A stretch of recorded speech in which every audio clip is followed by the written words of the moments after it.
And he's back again. I'm a bit like syphilis, I just keep coming back. You think you've got rid of him, and then he's back. So yes, I've not done videos for ages, and it's because of Jessica mainly. And in fact, I've got a 30-minute window to try and make this video, because if not, Joe's gonna throw Jess in here anyway. So I've got a very small amount of time. But I've been pretty much just working and daddying constantly, so I've not had a chance to do a video. And I've just was gonna take about a 10-minute break really, and I thought, you know what, sod it, I fancy grabbing the camera again. And at the same time I remembered, it's Friday, so...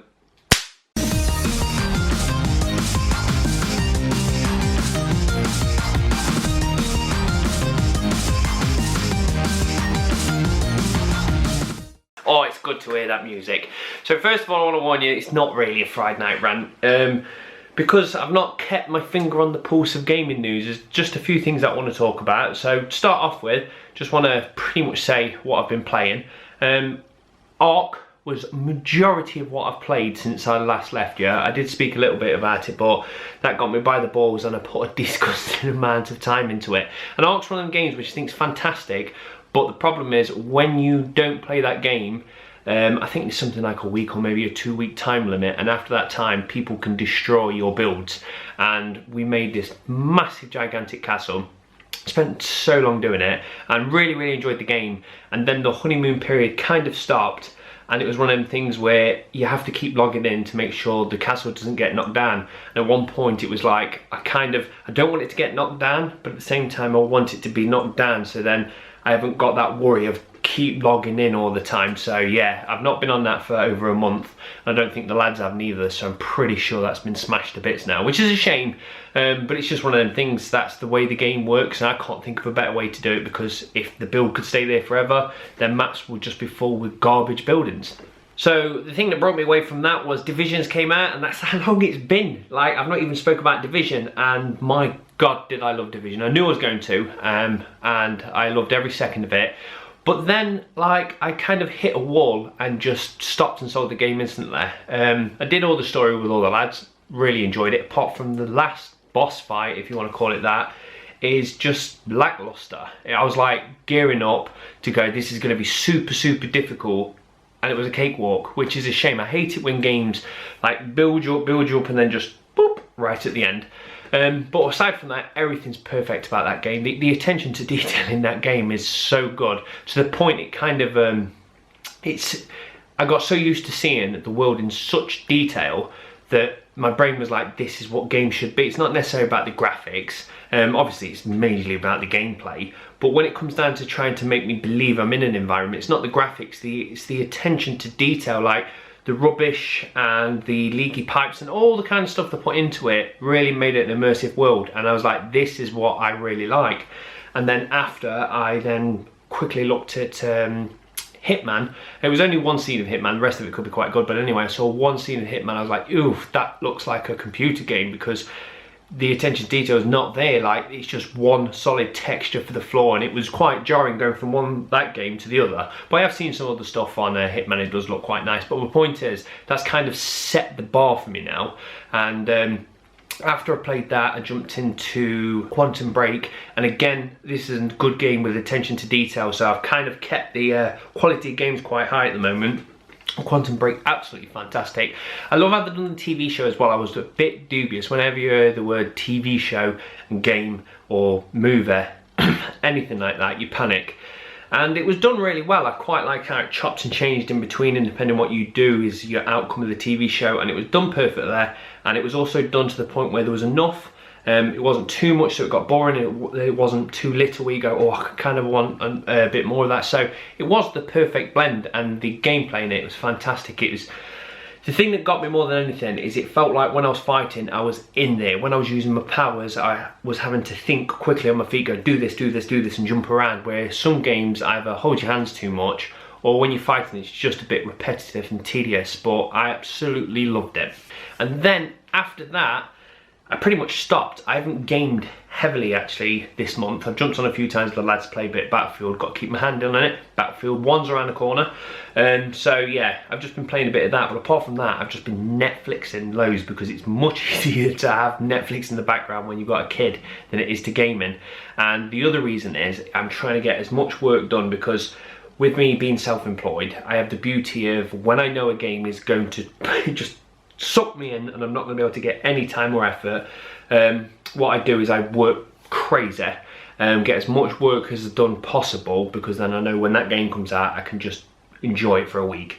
And that game is Tropico. So I've been waiting for Tropico 5 for ages, loved the last one, and then for some crazy reason they went PlayStation 4 can have it, PlayStation 3 can't, Xbox One can't, Xbox 360 can. Very weird how they kind of did that. So I've been waiting a very long time to actually play Tropico, and I kind of wanted to wait for it on the Xbox One as well, because there's some like co-op stuff where I think you can share resources between friends and perhaps invade other islands. I don't fully know how it works, but even without that, I'm buying Tropico anyway. So this little bolt one's going to be brilliant. So that's the big game I cannot wait for, along with Tropico. But we've got Mirror's Edge around the corner. I'm very excited for that, but I do know I'll buy it on day one and I will probably clock it within 2 days and flog it, because Mirror's Edge is one of them games I'm not that bothered about playing it after I've done it. Like, I'm not playing it for the story, but at the same time, the gameplay is what I'm playing it for. But once I've got to the end, I don't enjoy the gameplay enough to go, oh, I need to go back and play it.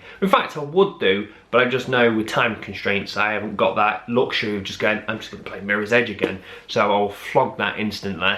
And then after that, I'm pretty much just waiting for Deus Ex and then Battlefield. That's me caught up as such, and I apologise if I'm just speaking very fast. For one, I ain't done it for ages, and two, I know that time's ticking and Jessica's getting closer and closer and closer to being thrown onto that bed. So oh, by the way, this isn't the games room, hence why it's pretty much dominated with Nintendo stuff.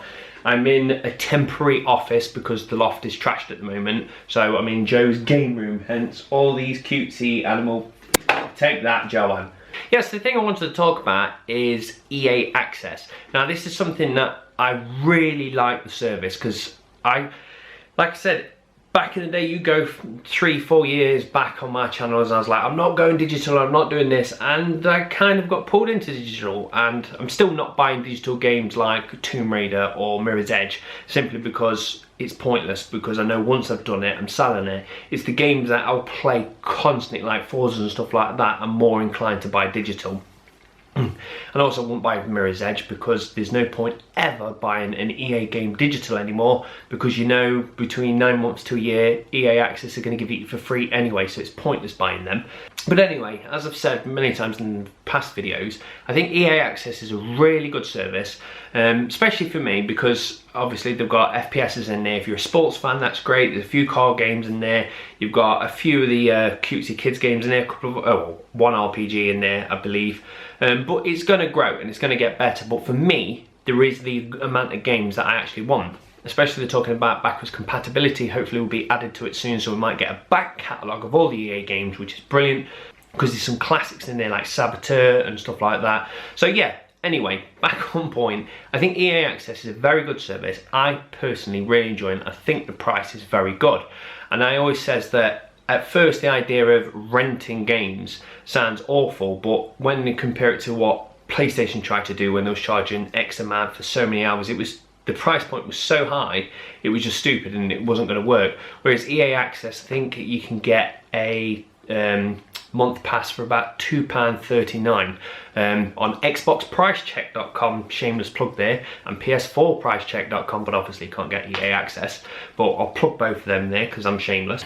So again, back on track. I'll get there, just give me time, I'll get used to it again. But the point is, I really do like the idea of renting these games just for a minute amount of money. And the catalogue's good enough for me, and the price is good enough for me. And I says, if other people started to do this, say Activision or Ubisoft, and other people started to do it, I would be tempted to buy into it. Now, I wouldn't necessarily buy them all, but I would probably use them like I do with Netflix. Now, I pay for Netflix, and then when Amazon Prime brings something good out, I cancel my Netflix, jumped on Amazon Prime for a month, I enjoy all that goodness, then I jump to Now TV, and I can jump between them all, so I have only got one subscription at a time.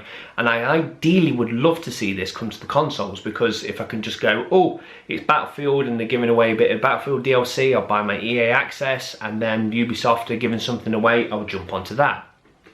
But it's come out now that EA have actually said a lot of people have been knocking on their door asking if EA will actually put their games into the vault. So these are, they don't actually tell you what developers or publishers they are, but the point is it would be a stupid idea for somebody that's only got potentially 1 or 2 games to make their own vault equivalent, because obviously no one's going to buy it just for the 2 games. So it makes much more sense for them to team up with EA and say, could you put our 2 in the vault as well? So it looks like the vault may change and not just be EA titles, so it might just be a renting service soon. But this is good and bad at the same time, because it depends how they're going to do it. Obviously, if more developers chuck their games in, they're going to have to charge a bit more for it. So how is it going to work? Are we going to get 2 different prices? Are we going to get just the EA Access price, or EA Access Plus, which is all the other stuff? So it's going to be interesting to see how this actually goes. And again, EA's not definitely said yes, they're doing this, but they have gone on record and say it's something that we're looking at doing. And if this happens, I really do hope that PlayStation fold and actually say, okay, EA Access is a good thing, come onto the PlayStation bandwagon.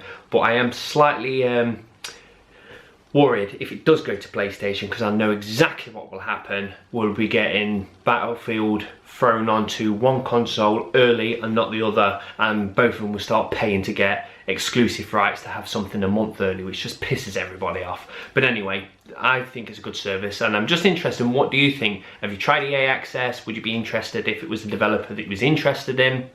Look at that, Friday night rant, drinking water, living the dream. So the other thing I wanted to quickly talk about is, I did actually make a video of it ages ago. I sat on the steps because everything was trashed in the house and I filmed it, and in the end I talked so long and I kind of didn't get my point across. And it's regarding the news about Xbox potentially new console. Now, we always know that PlayStation and Xbox are always going to make a slightly different version of the console, which is going to be slimmer and hopefully sort out any problems that may have arisen in the console. Not that there's been many, both of them seem to be doing pretty well.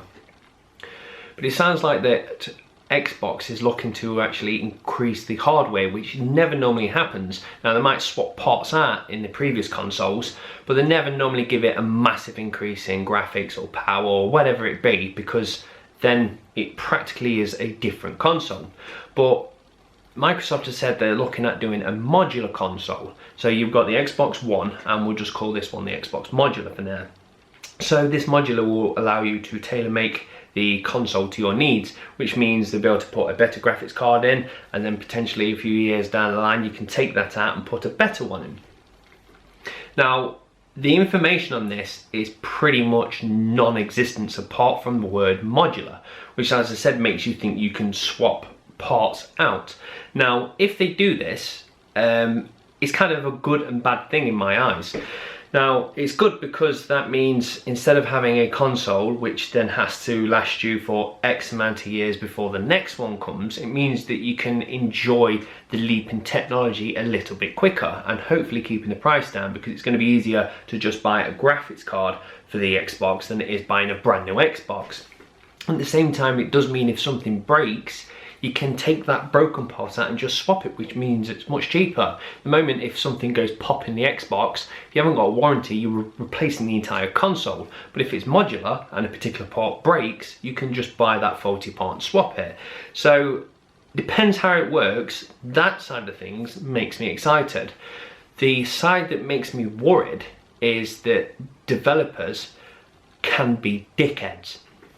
Now, what I mean by this is, obviously, if there is, let's call the Xbox One, there it is, and it's got this amount of graphics. Then we've got a better graphics card and an even better graphics. So we've gone 7 years down the line now, we're all running these modular consoles, and we've gone out and got the latest graphics card.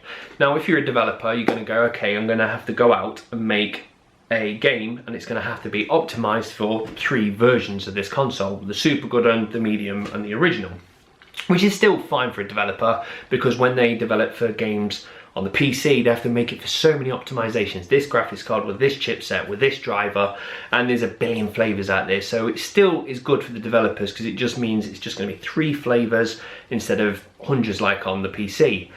But even though it makes it easier for the developers, I know what's going to happen, and what it is a developer's going to want to make their game look super, super sexy on the best set of graphics cards, and it's going to look amazing. And then what's going to happen is they'll then have to downgrade it slightly for the lower versions. And I've got a feeling they're not going to be that bothered about the older console, especially if not many people are using it. So I think the port as such, or the optimization version of this game for the older console, is not going to get much love and time, and potentially is just going to be broken. Now, I could only guess that Microsoft would have to say to the developers, when you make a game, you have to make it for all versions, because if they didn't put that in place, it would be stupid, because somebody would go out and say, I'm only making it for this version of the Xbox, which means all these other people can't get it. And then it makes console very murky, because then on a game, is it going to say only works with Xbox One modular version 6.8? That makes it very messy. So in Microsoft's eyes, it makes sense to say you have to optimize it for all the consoles, but there's no rules as to say how good this optimization is.